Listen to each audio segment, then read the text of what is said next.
Hello Tigers, and welcome to the TMNtv Newscast for Wednesday, November 28, 2018. Stay tuned for the latest news at Fort Hays State University and around Northwest Kansas and the nation. I am Lauren Davis, and Jenna Hawley will be here shortly with a look at what's going on around the globe. And Haley White will fill you in on what's happening in the sports world. But first, here's what's making news in Tigerland. Just as students were preparing to return to schools after the Thanksgiving break, Mother Nature walloped the region with a blizzard late Saturday and into Sunday. The snow and high winds closed numerous roads in the state and had some schools and universities canceling classes Monday, including Fort Hays State. The highest snowfall totals fell in the central and northeastern parts of the state, and numerous areas were without power in northwest Kansas, as electrical crews braved the elements to restore powers to thousands of customers. While it wasn't the first snowfall of the year for our area, the storm caused significant travel issues this time. More snow could be headed our way this weekend. There is a 50% chance of snow Friday and a 60% chance of snow Saturday. The cold temperatures were expected to continue into the weekend as well. The Hays USD 489 Board of Education decided on different raises for employees of the district at Monday night's meeting. Teachers will receive a 3.7% raise, retroactive to the beginning of the fiscal year in June. Classified staff received a 4.6% raise, while administration was given a 3.7% bump. Classified staff and administration were inadvertently given a 4.6% raise in June before the board ended it in early November. The annual cathedral concert at the Basilica of St. Fidelis in Victoria will begin at 3:30 p.m. Sunday. It will be the 33rd year for the free concert that is open to the public. The event is sponsored by the FHSU choirs and the music department. Featured performances will be by the Fort Hays Singers, Fort Hays Concert Choir, Smoky Hills Chorale, the Hays High Chamber Singers, and FHSU's Brass Choir and String Quartet. The Topeka Capital Journal reports an officer with the Washburn University Police Department has had its certification removed after responding to a call while under the influence of alcohol. The officer, Benjamin Bemis, had been with the department only 2 weeks when he was let go in May. The recent discovery of the allegation said Bemis was on duty with other officers when he went on a call. Others noticed he smelled of alcohol and was showing odd behavior. Bemis was taken back to the office and given a breath test. The Kansas Commission on Peace Offers Standards and Training concluded that he engaged in unprofessional conduct. Washburn Rural High School officials were turning to counselors for students after a junior committed suicide recently. The superintendent of the district said the teen suicide rate has been increasing at an alarming rate, according to the Topeka Capital Journal. Superintendent Scott McWilliams said during the last 18 months, the district has increased its communication about suicide awareness, and it has partnered with experts and agencies to learn more about preventive efforts. Wichita State University President John Bardo has been in a hospital since before Thanksgiving with a chronic lung condition. Bardo told the university community in a note that he is expecting to miss the last few weeks of the semester and also the December graduation ceremony. In his absence, Provost Rick Muma will fill in for Bardo. Two teams from the Mid-Continental League walked about with titles after Saturday's state football championships. Smith Center drubbed Olpe 59-0 in the Class 1A title game at Lewis Field Stadium, while Phillipsburg beat Riley County 27-0 in the Class 2A title game in Salina. The Panthers finished the season 13-0, while Smith Center went 12-1, its only loss coming to Phillipsburg in the regular season. In 8-man action, Central Plains dominated Solomon 52-6 to win the Division I crown, while Hanover held off Osborne 58-50 in Division II. When we return from this short break, Jenna will be here with news from around the globe.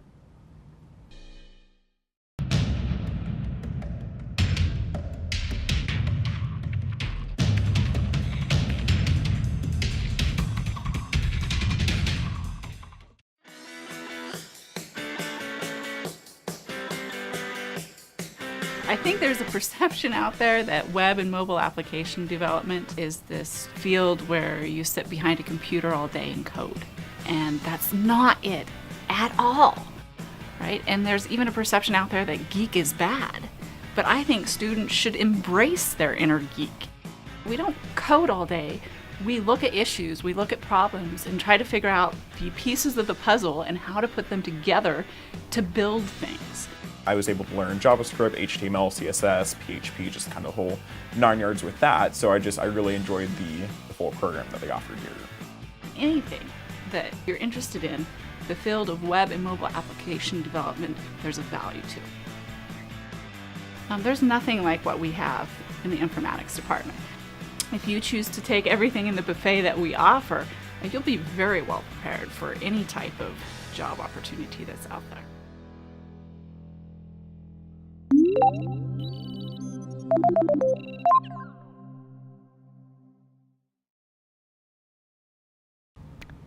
Hello Tigers, I'm Jenna Holly and here's what's going on around the globe.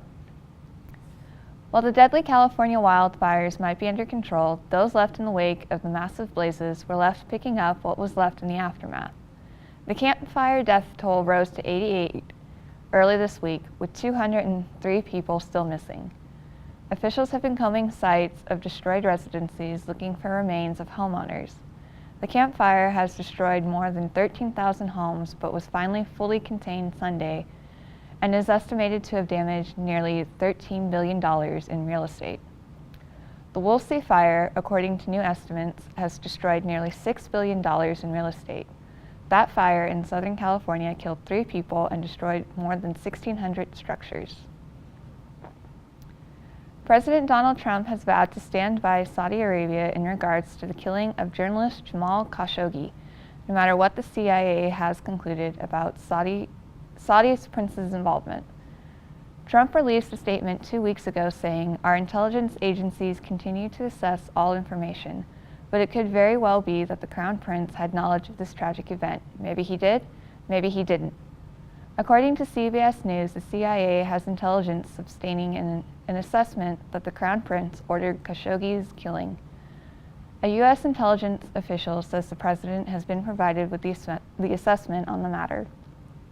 President Trump argued that the relationship is vital to the U.S. interests and national security, as well as important to the U.S. economy. UN Environment Chief Eric Solheim has resigned after receiving a final audit of his official travel.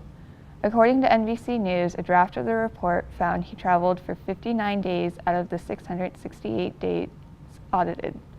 He spent over $400,000 with no regard for the rules. He was a former Norwegian environmental minister. Solheim decided to resign as the executive director of the Nairobi-based UN Environment Program after he received the final audit. The trade war between the United States and China continues. The Trump administration placed tariffs on $250 billion on Chinese goods back in March. This was in response to China's alleged theft of U.S. intellectual property and uncompetitive practices for U.S. companies in China. The current trade policy could cost American households thousands of dollars next year, according to the Business Insider. So far, President Donald Trump has made suggestions that a deal with China would be highly unlikely. Later this week, Trump will meet with China's president at the G20 summit. Ivanka Trump, daughter of President Donald Trump and senior advisor, has come under fire for her use of a personal email account for government business. According to USA Today, she is the latest member of the president's inner circle to face questions about the use of private emails. Trump has stated that his daughter's use was different from 2016 election opponent Hillary Clinton's use. Congressional Democrats see no difference between the two cases and say an investigation should take place to see if Trump is mixing public business with private business. White House officials say they learned Trump sent hundreds of messages to government officials on her personal account while gathering documents to respond to a public records lawsuit. Democrats will be in a position to probe private email use by Trump and other officials when they take control of the U.S. House next year. Facebook has come under fire recently for the discussion of the sale of a child bride. The posts were made and shared until the company learned of it and took the post down. The auction discussed the payment for the hand in marriage of a South Sudan girl aged 16 or 17. According to Plan International, she was bet on by 5 men, some of who were reportedly high-ranking South Sudanian government. CNN reports that South Sudanian lawyers said the auction took place in person and not on Facebook. Activists are worried this post will inspire more families to use social media to auction their children. Facebook stated that any form of human trafficking, whether posts, pages, ads, or groups, is not allowed on Facebook. Plan International has called on the South Sudanese government to investigate the officials involved in the auction as well as suspend them. That's what is happening in the news world this week. Stay tuned for a sports update with Haley White when we return.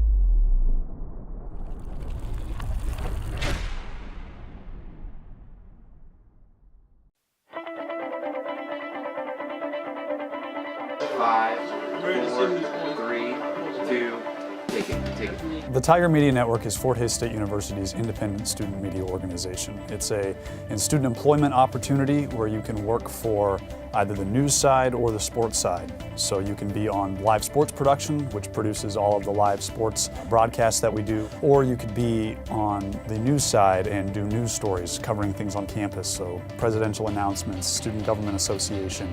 We bring that news to the student community and the Hays community as well. You don't realize how much Fort Hays State has to offer until you're here. I mean, it is definitely, this is the land of opportunity here. I just got back from the MIAA tournament in Kansas City a couple weeks ago where we worked with other production crews including Pitt State and Central Missouri. And it's a great time. I've gone there the last couple years. For me anyway, I get to do sports, which is what I love.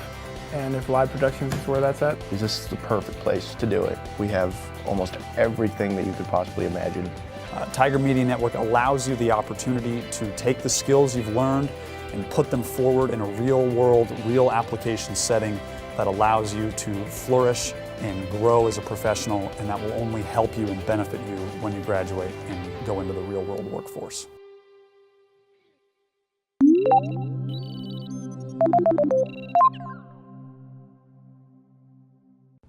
Hello Tigers, I'm Haley White bringing you a sports update. Fort Hays men's basketball improves to 4-3 on the year after the Tigers' 71-46 victory over Central Christian on Tuesday inside Gross Memorial Coliseum. FHSU finished nearly 44% from the floor and crashed the boards to out-rebound Central Christian squad 40-30.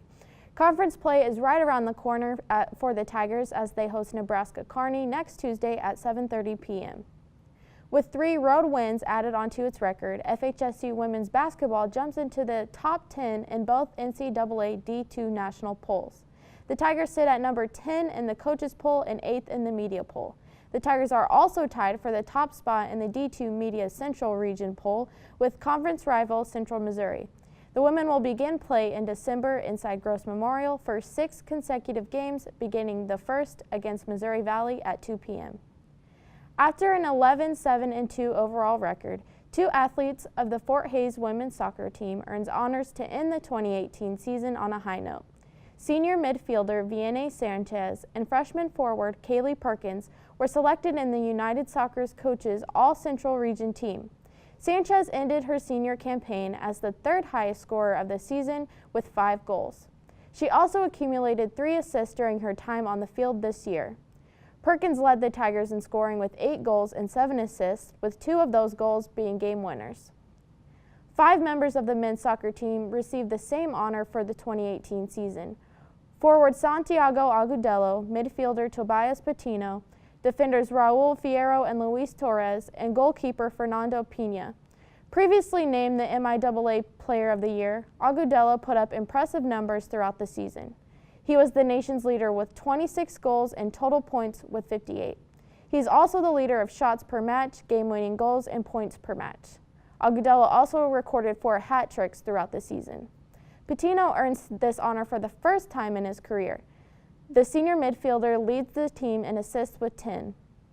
Fierro, a senior defender, ranks 4th on the team in minutes played on the pitch with 1,603. Pina, a senior goalkeeper, ranked 12th in the country in goals against average and save percentage. Torres leads the team in minutes played on the pitch in the season with 1,690. The senior defender scored 5 goals and 2 assists this year. In addition, Agudelo, Torres, and Pina were named the D2 CCA All-American team, and Agudelo was named the D2 CCA National Player of the Year. With a 14-match win streak, the men prepare for the NCAA D2 Men's Soccer Championships this week, taking on Barry University Thursday morning at 10 a.m. inside Highmark Stadium in Pittsburgh, Pennsylvania. Sporting Kansas City has the opportunity to earn a spot in the MLS Cup 2018, as well as earn the conference crown Thursday night when KC hosts the Portland Timbers in the Western Conference Championship at Children's Mercy Park. The conference final is set to kick off at 8:30 p.m. and will be broadcasted on ESPN. Possibly a common topic at the dinner table during Thanksgiving was the Monday night matchup between the Kansas City Chiefs and LA Rams. History was made in the NFL during potentially the greatest regular season contest, as it was the first time both teams topped 50 points. The game ended with a final score of 54-51, led by the Rams. Although Patrick Mahomes and the Chiefs add another loss to the season, the Chiefs' performance was nothing less than impressive. Mahomes finished 33 for 46 with 478 passing yards and 6 touchdown passes, which is the most of any quarterback in Monday Night Football history. Kansas City running back Kareem Hunt tied the long-lasting record of 7 rushing and receiving touchdowns in 11 games. The 9-2 Chiefs will head to Oakland to take on the Raiders Sunday at 3 p.m. The game will be broadcasted on CBS. That concludes this episode. Tune in next week for another episode of TMNtv. To stay up to date on the latest news and information throughout the week, visit tigermedianet.com. Until then, roar Tigers.